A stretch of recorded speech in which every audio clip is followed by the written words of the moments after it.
chosen one. You didn't awaken in the middle of the night because of a dream. You were summoned. A holy council convened in the unseen realm, and your name was spoken among the ranks of the silent warriors. While the world around you mistook your silence for weakness, heaven was already preparing your release. This is not a random stirring. It is a divine call, and you must understand the fire you walked through was not punishment. It was consecration. You were not being broken. You were being purified.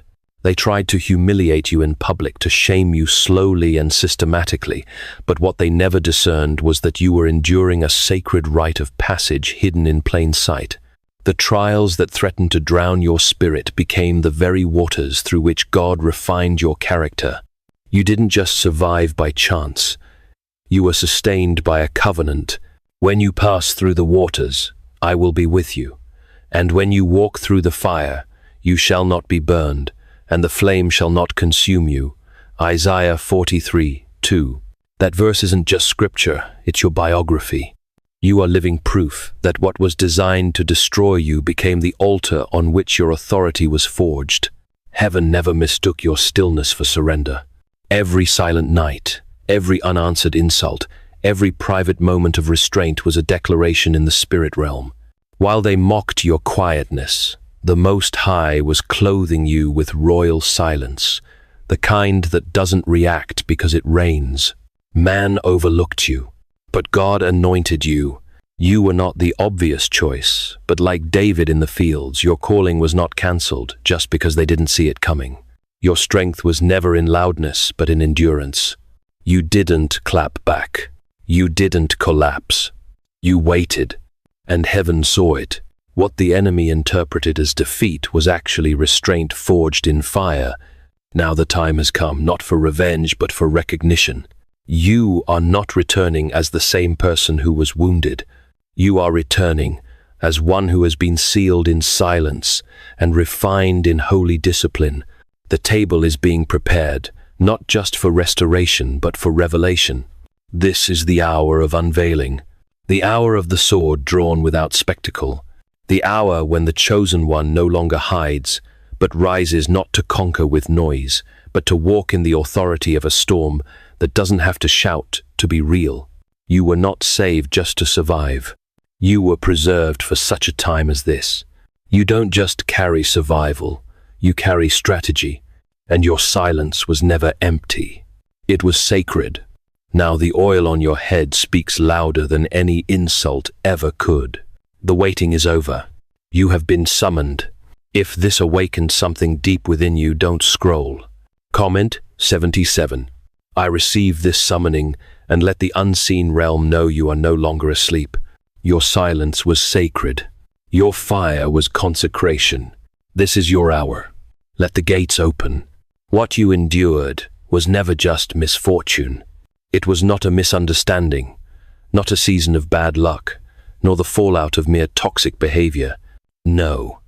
What you walked through was a ritual one, orchestrated not by accident, but by design, a public psychological offering, a silent execution of identity. You weren't simply caught in conflict.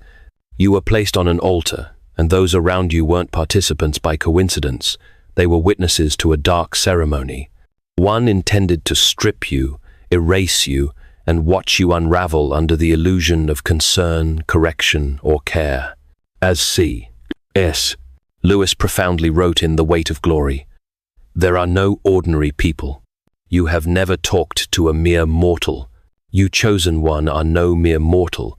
Your eternal significance has drawn heaven's gaze, transforming their altar into God's sanctifying fire. But what they didn't know is that heaven was watching. They didn't see the fire around you, not the one sent to destroy, but the one sent to sanctify. This was never their stage, it was God's proving ground. The crowd thought they were spectators to your collapse, but in the unseen realm, angels gathered as you stood still in the flames, refusing to bend. Many are the afflictions of the righteous, but the Lord delivers him out of them all. Psalm 34:19. While they devised strategies to disgrace you, you were standing in the center of a refining furnace, shielded, watched, and kept. They expected you to react, to rage, to retaliate, to break down for their satisfaction. But instead, you stood in silence, and that silence exposed them. What they mistook for passivity was power. As C.S. Lewis wrote in the Screw Tape Letters, courage is not simply one of the virtues, but the form of every virtue at the testing point. Your courage chosen. 1. Shone in your silence a disciplined power that dismantled their schemes without a word. While they moved in theatrics, you moved in discipline, and that discipline was your sword. Every accusation they whispered became rope they unknowingly used to bind themselves. Every trap they set for you only deepened their own pit. For the Lord sees what man does not, and he lifts his beloved from the snare unseen. He will hide me in the shelter of his sacred tent and set me high upon a rock. Psalm 27:5. They believed they were leading a private execution, but what they orchestrated became their own unmasking. Their motives could not withstand the light of truth, because the chosen one does not fight with the weapons of the world. You fought with discernment. You fought with silence. You fought with heaven's restraint. And now they are left confused, not because you struck back, but because you never did. Their power depended on your reaction, and you gave them none. That is what collapsed their altar. Now, they must face the aftermath of what they built, a ritual undone, a performance exposed, and a warrior risen from the fire. You were not destroyed. You were documented. You were not discarded. You were consecrated. Let them speak. Let them spin stories. You are no longer bound to their narrative. The fire that could not consume you now speaks on your behalf. Your lack of retaliation became your testimony, and the God who sees in secret has already begun to reward you in the open. They mistook your silence for surrender, unaware that stillness in the chosen is never without purpose. You were not inactive. You were aligning. You were not avoiding. You were discerning. While they spun webs of confusion and baited you with provocation, you stood beneath the shadow of the Almighty, unmoved, untouched. The noise they made was loud, but your clarity was louder in heaven. And so you chose quietness not as escape, but as warfare. They thrive on reaction. Their strategies are built on emotional triggers, on the need to be noticed, answered, fed. But you, chosen and instructed by the Spirit, refused to participate in the theater. Every jab met with silence. Every false gesture cloaked in false care met with unflinching stillness.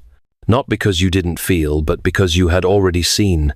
The Spirit of truth whispered to you in the night what others tried to hide in the light. You didn't need confrontation. You needed confirmation, and heaven gave it to you. Your silence was not weakness. It was surveillance, and heaven was your witness. Like Christ before his accusers, you uttered no defense, not because you were defeated, but because you were destined. He was oppressed and afflicted, yet he did not open his mouth, like a lamb led to the slaughter, and as a sheep before its shearers is silent, so he did not open his mouth. Isaiah 53:7. They could not comprehend such discipline. They confused your refusal to play with fear. But the truth is, you were operating under a higher authority, one that answers not to manipulation but to mission. Every attempt to bait you revealed more about them than about you. They had no idea their every move was being measured, weighed, and recorded not just by you but by heaven. What they thought was strategy was simply exposure. And when the time came, your stillness became their unraveling. Nor rage, nor spectacle, just a single steady step out of the arena. And that step shattered every illusion they had built. You never needed to strike back. You needed only to hold position, because what they saw as your inaction was actually the divine blueprint at work. What they read as softness was armor, and what they mocked as hesitation was heaven's timing unfolding. They played loud games in the outer courts, but your power was sealed in the Holy of Holies, behind the veil where truth cannot be manipulated and presence cannot be faked. And now the silence you carried has become the loudest judgment against them. You didn't just hold your peace, you weaponized it. And in doing so, you made way for a justice, not of flesh, but of fire. For vengeance does not belong to you. It belongs to the Lord, and he repays with precision. In due time and with divine weight, they believed they were winning. Each subtle manipulation, every twisted word, every backhanded gesture of false concern, they counted it as control. They moved like puppeteers tugging on strings. They thought you could not see. But what they never understood is that while they danced their rehearsed performance, you were already reading the script. As C.S. Lewis wrote in, "The problem of pain. Pain insists upon being attended to. God whispers to us in our pleasures, speaks in our conscience, but shouts in our pains. It is his megaphone to rouse a deaf world. Their manipulations, chosen one, were God's megaphone, rousing your discernment to see through their deception and sharpen your wisdom. You saw the pattern, the rhythm, the choreography of deception, and with each repetition their mystery began to dissolve. What once felt like chaos became a blueprint. What once disoriented, you now clarified everything. While they worked tirelessly to provoke a response, you were busy collecting evidence, not for revenge, but for wisdom. Not to build a case against them, but to build a boundary. Heaven would honor, and you were not simple. You were aware, awake, discerning. Every emotional trap they laid only sharpened your perception. While they thought they were breaking you down, God was teaching you how to interpret the battlefield. They expected you to break. Instead, you broke free. They wanted to mold you into something malleable, predictable, reactive. But instead, their games made you unshakable.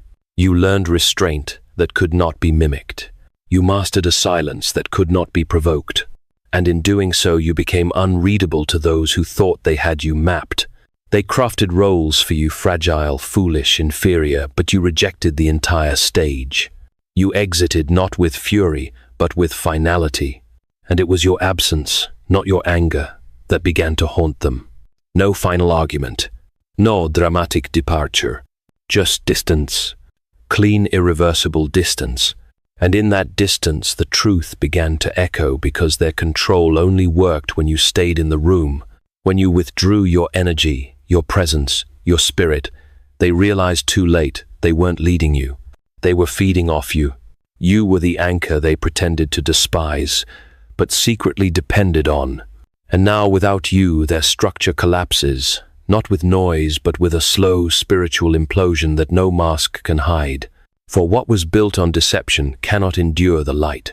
And you, chosen one, were never called to maintain a structure God never ordained. You were called to stand apart, to come out from among them, to be separate. You did not resist out of spite. You refused because your spirit had outgrown their game. Their playbook was built on vanity. Yours was written in fire. They will call it arrogance, but it is alignment. They will call it rebellion, but it is obedience to something higher, purer, unshakable. Their manipulation failed, not because it wasn't clever, but because you no longer spoke the language of chaos. You learned the rhythm of heaven, and that made you untouchable, not in pride, but in consecration. The game they kept playing was designed for the old version of you, but that version was buried in silence. What stands now is a vessel refined by fire, instructed by the Spirit, and governed by truth. They were waiting for the moment you would crack, for the outburst, the breakdown, the chaos they could point to and say, "See, we were right." But the eruption never came. You gave them no collapse. You gave them quiet, and in that quiet, a holy reversal took place. The battleground shifted. The weapons of their warfare, noise, drama, distortion, lost their power the moment you refused to speak their language. They had built a theater. You refused to perform. And in that refusal, you rewrote the entire war. You did not retreat. You returned to the secret place, the inner court where heaven speaks and flesh is silenced. You didn't vanish. You were rebuilt. In the place where no crowd was cheering, no cameras were watching, and no one understood the weight you carried, God was doing a hidden work. As C.S. Lewis wrote in letters to Malcolm chiefly on prayer, joy is the serious business of heaven. This rebuilding chosen one is heaven's serious business, stirring a holy joy as you rise from the ashes, transformed by divine fire. You were being stripped, yes, but not to leave you empty. You were being refined to be filled with something unshakable, and still you were not out of fear but out of command. You knew who you belonged to, and you waited for his timing, not theirs. While they whispered about your silence, the silence was doing its work. It wasn't emptiness, it was divine resistance, a holy pause, an armor they could not detect. It disarmed their strategies without a single word. They mistook your absence for fragility. They didn't realize it was heaven hiding you in plain sight. Like Moses veiled after the glory encounter, your stillness covered what they couldn't comprehend. You weren't hiding from them. You were hiding for something greater. They had prepared for confrontation, not consecration. They rehearsed rumors, braced for reaction, expected spectacle, but instead you walked away with no declaration, no closure, no collapse. Just the kind of departure that speaks louder than vengeance ever could. You didn't scream. You didn't burn bridges. You simply left the room, and in doing so the room fell apart without you. They thought you were avoiding the fight, but you were the fight, just not on their terms. You didn't mirror their tactics, because you were never meant to dwell in disorder. You were called to ascend, to walk above the entanglement, and that choice to stay silent, to remain still, to move only when heaven said move, that was your sword. It cut without blood. It exposed without accusation. It dismantled without spectacle. Now they are haunted not by your words but by your absence, because the silence you carried with such grace became the echo of judgment, not the kind that shames but the kind that convicts. You didn't drag them down. You rose above, and that ascension unsettled every structure that relied on your reaction to survive. They thought they orchestrated your exile, not knowing they were escorting you to the mountain of your transformation. You left quietly, but heaven took note. You were mocked in public, but heaven prepared a table. You prepare a table before me in the presence of my enemies. You anoint my head with oil, my cup overflows. Psalm 23:5. That table is being set, and the silence that once seemed empty, it has become the thunder heaven uses to announce your next chapter. They built their power on performance. Their influence came from illusion, smiles timed to disarm, apologies rehearsed to reset the cycle, and control maintained through emotional sleight of hand. They relied on shadows, on confusion, on wearing the mask long enough to convince even themselves. And yet the whole structure was hollow. The deeper you watched in silence, the clearer it became their strength was not rooted. It was borrowed, stolen, artificial. It could not survive the weight of truth. And now as truth arrives quiet, undeniable, patient, they find themselves unraveling under the very schemes they once used to manipulate. They imagined themselves as the architects, but their hands shaped nothing lasting. Because real authority does not come from force. It is given. It is forged in hidden places under pressure in fire. And that is where you were formed. They tried to reduce you to a pawn to keep you beneath their perception. But the more they pushed, the more you saw. The more they circled their pattern, the more heaven widened yours. You were not caught in their storm. You were being lifted above it. They thought they had mapped your reactions. But you weren't reacting. You were recalibrating. Every passive-aggressive strike they sent your way only revealed another crack in their foundation. Every attempt to bait you taught you a new dimension of restraint. They were looking for explosions. You were studying patterns. While they schemed to provoke, you were learning how to govern. You were being trained in holy control, the kind that doesn't seek to dominate others, but to master yourself. Their fall began the moment your eyes opened. Because they no longer had the element of secrecy, Their tricks became templates. Their tactics became textbooks. What once disoriented you now became data for discernment. They kept performing unaware that the stage had already been dismantled. They thought you were still in the game, not realizing you were designing a new system, one they could not enter. And while they performed for applause, heaven was watching for alignment. You stopped living for reaction. You started living for revelation. Your authority was never meant to be announced with noise. It is crowned in quiet places, in moments when you chose discipline over drama, when you let go not out of defeat but to free your hands for something higher. Humble yourselves, therefore, under the mighty hand of God, so that at the proper time he may exalt you. 1 Peter 5:6. And that time is coming. The fall of what was false has already begun, and what was hidden in you, quiet, weighty, unshakable, is beginning to rise. You will not need to shout. The oil will speak. You will not need to correct the record. The fruit will reveal the root. You will not need to chase exposure. Exposure has already been scheduled by the one who vindicates the righteous in his time. You weren't promoted by men, so no man can revoke it. The position you now walk in wasn't taken. It was prepared for you in the silence, in the fire, in the place. No one else wanted to stay long enough to be transformed. Their influence depended on your silence, looking like weakness. But heaven knew better. And now, so do they. What they mistook for fragility was simply the cocoon, and what they now see is the emergence of one who knows the weight of restraint and the weight of real authority. You do not just carry discernment, you carry dominion. And where their words fall flat, your presence speaks. They waited for a confrontation. They prepared their script, sharpened their rumors, set the stage. Their entire scheme depended on your eruption, on an emotional spiral they could weaponize, retell, distort. But what came instead was nothing. No reply, no resistance, no scene. And in that nothing, their entire structure began to tremble. What they feared most was not your voice, but your absence. Because you didn't leave in anger, you left in alignment. And that kind of departure is what heaven calls a judgment.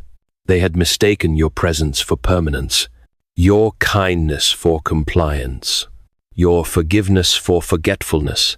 They assumed they could bend you again, that the old patterns still held power. But this time you didn't argue, you didn't explain, you didn't linger to clarify your worth. You simply withdrew the light they had learned to depend on. And when that light was gone, the shadows had no place left to hide. At first, they called it sulking. They thought it was just another mood, another silent treatment. But time began to pass, and the echo of your absence refused to fade.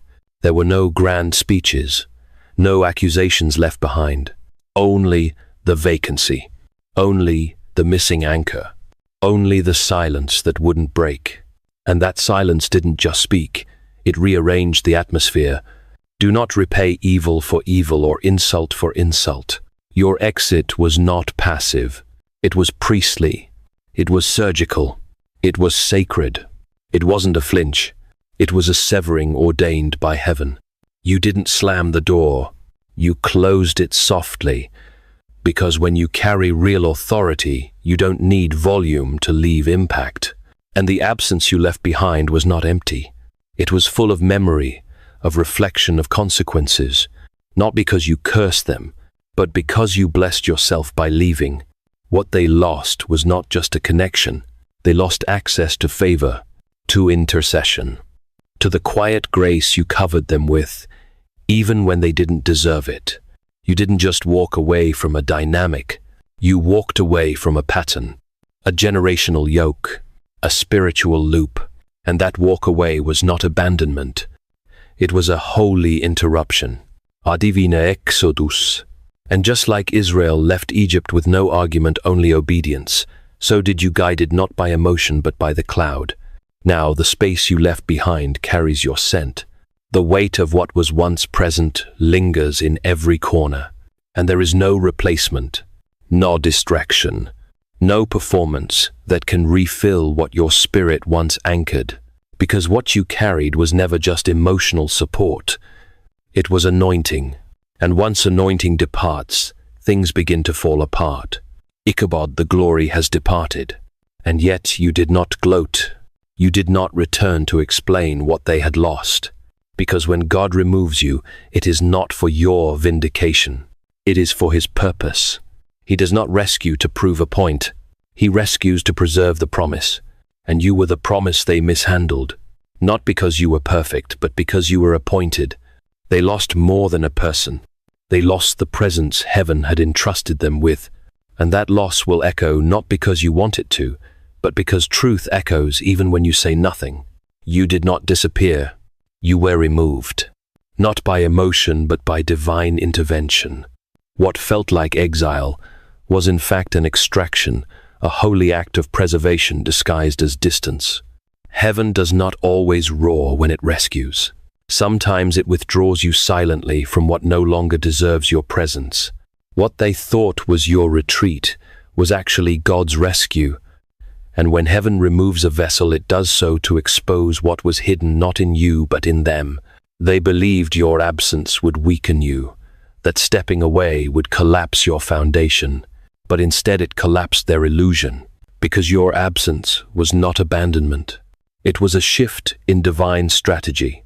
While they continued their performance, the audience changed. While they plotted for applause, you were repositioned for purpose.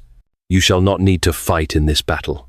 In your leaving, heaven began its unveiling, because some truths can only be revealed when the covering is gone.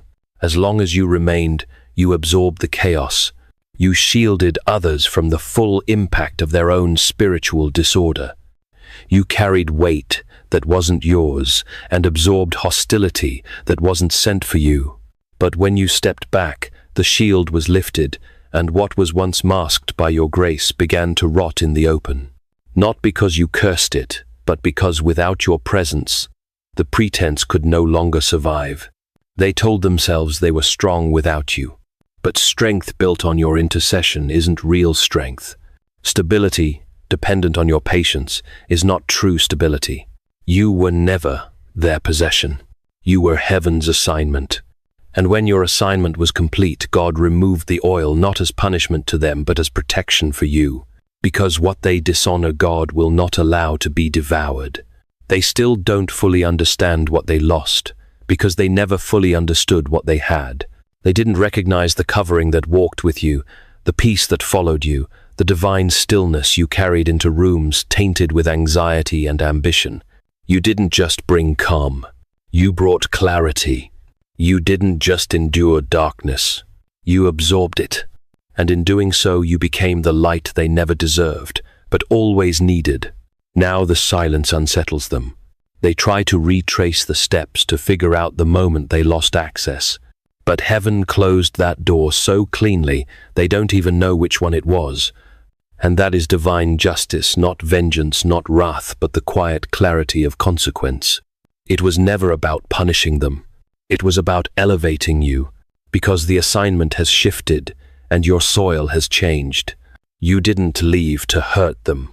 You left because heaven whispered, "It is finished." And when heaven finishes a thing, no apology, no promise, no performance can reopen what God has sealed shut.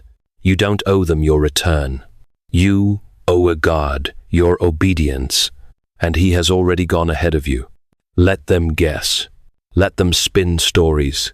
Let them search for explanations in the shadows. You are no longer there. You are where heaven is building something they will never be able to touch. They spent their time mastering strategies, triggers, illusions, subtle slanders, and false reconciliations. They memorized how to bend people, how to manipulate silence, how to weaponize kindness, and they expected you to play by the same script. But what they never realized is this: you were never here to win their game. You were sent to break the board. While they fought for position, you were being taught how to walk in purpose. While they tried to trap you in cycles of performance and emotional confusion, you were being led by heaven into a different dimension, a realm of divine clarity, where stillness becomes strategy and truth dismantles tactics. They were climbing ladders built on the applause of men. You were digging wells. No one could see deep sacred places where oil flows without permission. They misread your restraint as confusion, but you weren't confused. You were calculating. You weren't slow. You were synchronized with something higher. While they chased optics, you followed alignment. They moved from ego. You moved from insight. They relied on speed. You trusted timing. And your steps were never random. They were designed, delayed at times, yes, but always destined. They built temporary kingdoms on unstable ground. But you were becoming a pillar. They chased moments. You were being made into a monument. And while they obsessed over winning arguments, you were being trained to walk in an authority that doesn't require debate. Their tools were noise. Yours became discernment. Their power was performative. Yours was prophetic. They circled the same battlefield again and again. You, however, rewrote the terrain beneath their feet. They tried to trap you in reaction, but the longer they performed, the clearer their rhythm became. You saw the blueprint. You traced the pattern. You stopped falling for the show, and in doing so, you dismantled its power. What once pulled you in began to repel you. Not because you grew cold, but because you had outgrown their frequency. You were no longer operating under their rules. You were being moved by a different compass, one calibrated to truth, not validation. They expected you to return to the old arena. But the arena is gone. And your silence. It's not hesitation. It's ascension. You're not avoiding the battle. You've been promoted above it. He makes my feet like the feet of a deer. He enables me to tread on the heights. Habakkuk 3:19. You've been repositioned not to defeat them on their terms, but to outgrow them by heaven's terms. You are not playing for applause. You're moving by assignment. And that assignment no longer includes explaining yourself to those committed to misunderstanding you. The game they played only works on people who still need permission to rise. But you no longer need permission. You've been released. And now, everything they do to re-engage the old dynamic falls flat. The bait has no hook. The drama has no audience. The cycle has no entry point. Not because you've become bitter, but because you've become unavailable. The battlefield has been upgraded, and they no longer have the clearance to enter. The justice they feared didn't come with thunder or spectacle. It came in the form of your transformation. Heaven did not send down fire or call forth a storm. Instead, it raised you, quietly, fully, irreversibly. The judgment they feared was not a punishment, but your presence refined, risen, radiant. They waited for a dramatic reckoning, a loud confrontation, a collapse they could point to. But what heaven gave them was far more humbling silence. Not emptiness, but a holy silence, pregnant with weight filled with consequence. And in that stillness they began to realize that the final word would not be shouted, it would be lived. You didn't need to return and correct the narrative. You didn't have to defend yourself. Your survival became your testimony. Your endurance became your vindication. You were not saved to shout. You were refined to stand. And in standing, you have become a living verdict, a soul who outlasted the schemes, the manipulation, the hidden knives. They didn't expect you to rise like this quiet, composed, untouched by the mud they tried to pull you into. But when God vindicates, he does not always bring a spectacle. Sometimes he sends a witness. You became that witness, not through retaliation, but through radiance. You carry weight now, not the weight of bitterness or pain, but the weight of wisdom, of restraint, of divine authority. They look at you and feel that weight pressing against every lie they told, every version of you they manufactured, because you are no longer the person they thought they could manage. You are no longer in the space where their tactics apply. You've stepped into a new atmosphere, an elevation purchased in private, paid for with tears sealed by obedience. You no longer walk into rooms needing to explain your survival. You simply exist, and that existence speaks louder than anything they expected. The fruit of your life now tells the story. You don't need to argue anymore. The glow around you is not pride, it is proof. You have been planted beside streams that never run dry, and your life is beginning to bear the fruit of long-hidden seasons of drought and discipline. What they buried was a seed. What they lost was a covering. What they underestimated was the God who sees in secret. You are the evidence that suffering refines, that silence heals, that God exalts in due time. And while they were watching for your fall, heaven was preparing your crowning. You don't carry scars as weapons. You carry them as stories, silent, sacred, sealed in the scroll of your testimony. Every battle you didn't broadcast, every heartbreak you didn't avenge, every false accusation you let fall to the ground, they are not forgotten. They have been weighed, and now they surround you as a cloud of unspoken glory. The final judgment is not about vengeance. It's about becoming so healed, so whole, so elevated, that no one can ever reduce you again. You are no longer a target. You have become a threshold, one that others must now reckon with, not because you demanded it, but because heaven decreed it. Let them speculate. Let them reach. Let them search for pieces of the old you in the silence. They won't find you there. You've crossed over. You've outgrown the accusation. You've risen past the reach of retaliation. This is not revenge. This is resurrection. This is not a comeback. This is a coronation. And not because you fought for it, but because you were faithful to the one who fights for you.